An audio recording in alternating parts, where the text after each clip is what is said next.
We're joined by Cheryl Pounder now. And Cheryl, we've got Celebrini and Bedard. These kids clearly want to make Team Canada's roster after they both had hat tricks last night.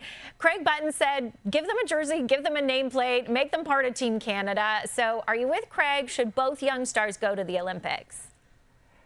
Listen, Sarah, I disagree with so much of what Craig says. You know, pickleball, he likes Michigan. We're a Michigan State family. But I'm going to agree with him on this one.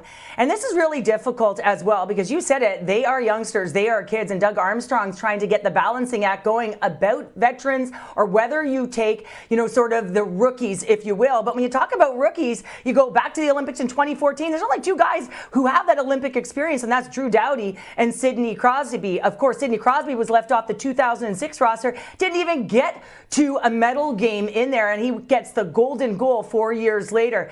When I look at Bedard, I'm saying here's a guy who's got 29 points right now in 19 games. You look at Celebrini, who's pretty strong defensively for a kid, and he's got 30 points in 20 games.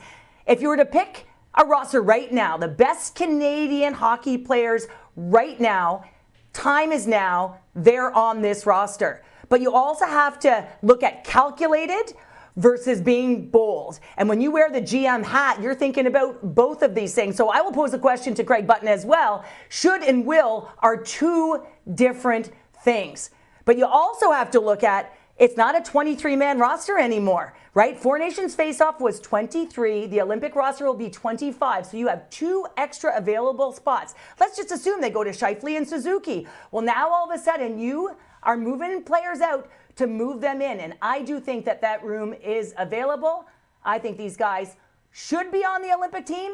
I think one of them will be on the Olympic team. Okay. I like that perspective there. And talk about moving players out. Do you think older players like Mark Stone and Brad Marchand could be at risk of being cut to make room for at least one of these younger players?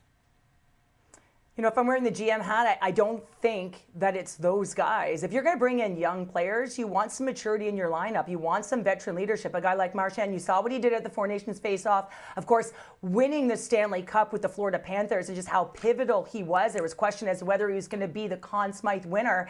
And so you need that voice. You need that leadership. You need that maturity when the space closes up and you know how to deliver. Because right now, Doug Armstrong with the kids is saying, you know, it's what I know versus what I don't know. So I think that he needs guys like Marchand and Stone. I mean, of course, coming off that wrist injury, so that could open up a spot. Last time he played was on October 18th against the Flames. So I don't think it's those guys who are in jeopardy. I'm more looking at sort of the Konechnys, the Cirellis of the world, and whether or not they're going to be moved out. Not that they ain't playing well, but if these two kids continue on the run that they are, they cannot be overlooked. Okay, and you did say you think both of them should make it, but one of them will. Can you give us the name as to who you think will make it, or you want to keep that to yourself? Well, I mean, while I've got the hat on, I might as well say it. I think Bedard should be on the team, but I think they'd be looking more at a Macklin Celebrini, just from the defensive standpoint and the side that he can bring. You know, you can see him on the flank. Both of these guys have to be able to play the flank, obviously, but just that distribution and his ability to move the puck. Bedard's a shooter, right? A power play player. You know, where is he going to be in the lineup? I believe he should be on this lineup, but I think my hat, if my vibe's correct, which it may not be, I think they'd be leaning towards Macklin Celebrini at this point in the season. But Bedard continues to do what he's doing. It's all hats off. It sure is. Celebrini, Bedard, and all the other potential players have 6 more weeks to state their case, so we'll know soon. And the men's Olympic hockey rosters are expected to be announced on January 1st.